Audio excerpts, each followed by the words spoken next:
Hello friends, today we see the new topic again, that is 2 degrees of freedom system.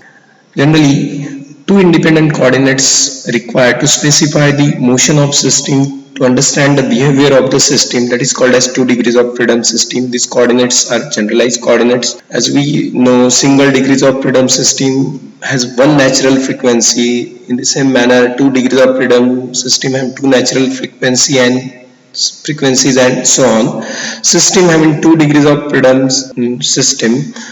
Why it is important to learn 2 degrees of freedom system actually? Generally 2 degrees of freedom system, it is introduce a coupled phenomena. So whereas the motion of one independent coordinates, it depends on the other independent coordinates. So it is a coupled phenomena generally we see observe in the 2 degrees of freedom system.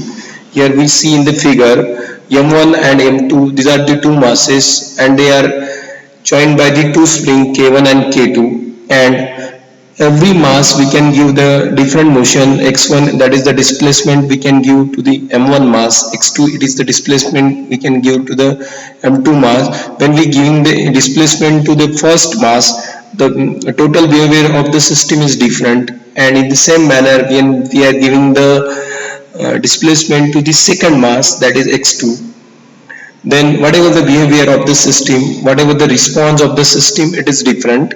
So that is important to learn to analyze the 2 degrees of freedom system. Next concept, that is a principal mode of vibration. The system requires two independent coordinates in 2 degrees of freedom system, as we know. In normal case, a 2 degrees of freedom system should have two natural frequencies. However, in special cases, both the masses can vibrate at any of the natural frequency, and maybe they are in same phase and sometimes they are in out of phase. This is called as principal mode of vibration. The system having 2 degrees of freedom system can vibrate in two principal mode corresponding to its two natural frequency. Basically it is the motion of the system where every point in the system execute harmonic motion with the natural frequency. It is called as principal mode of vibration. Here we see a simple system, 2 degrees of freedom system. It is a free undamped system. There is no damping in the system, only spring and masses are there. So when we try to find the solution for this, by Newton's law we can write two equations. First equation, it is when we displace x1, that is the first mass, we get equation 1, and in the same manner we get the equation for x2, that is the second displacement. Now to find out the solution for this equation or for this system, let's assume the solution as we again consider it is undergoes harmonic motion. Solution is for x1, it is x1 sine omega t, and for second it is x2 sine omega t. Seek the steady state solution for this.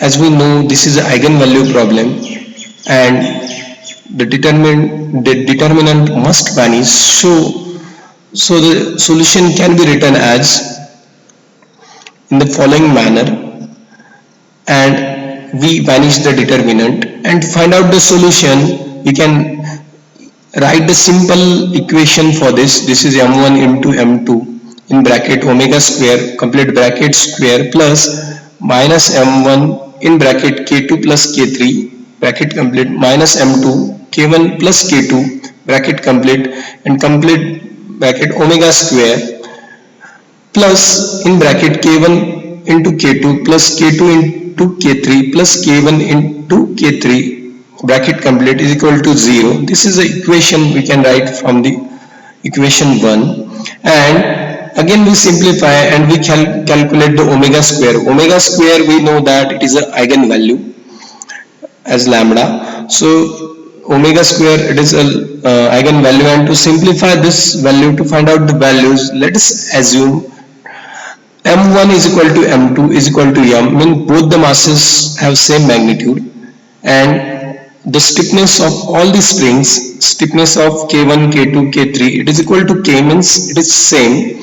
Then whatever the natural frequencies we get, omega 1 and omega 2, they are as omega 1 is under root k by m for above system, and omega 2 is under root 3k by m.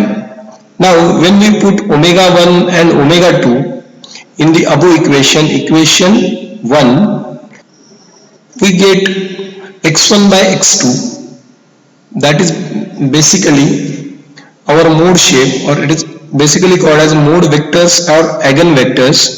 We get x1 x2, the value that is 1, and same for omega 2 x1 x2, that is 1 and minus 1. So what is this basically, x1 and x2? These are nothing but it is a mode vectors, or it is also called as eigenvectors. In special case, if the system vibrate in its first mode, means when system vibrate with value plus 1, that is first natural frequency, which means that two modes are equal, both x1 and x2 get value 1. So your motion of the system, that is in phase, means when first mass is moving on the downward direction, the second mass is also moving in the downward direction, and when first mass is moving in the upward direction, second mass is also moving in that upward direction. That is called as system in phase. While in second case we see here x1 is 1 and x2 is minus 1. What is the meaning of this? The system is out of phase, means m1 mass, your first mass, suppose it is moving in the downward direction, your m2 mass, it is try to move in the upward direction, or vice versa. So that is called as out of phase. So from this basically we learn how the system behave.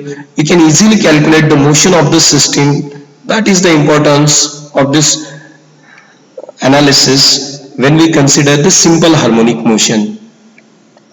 In the next topic, we see different numericals and different systems. Thank you.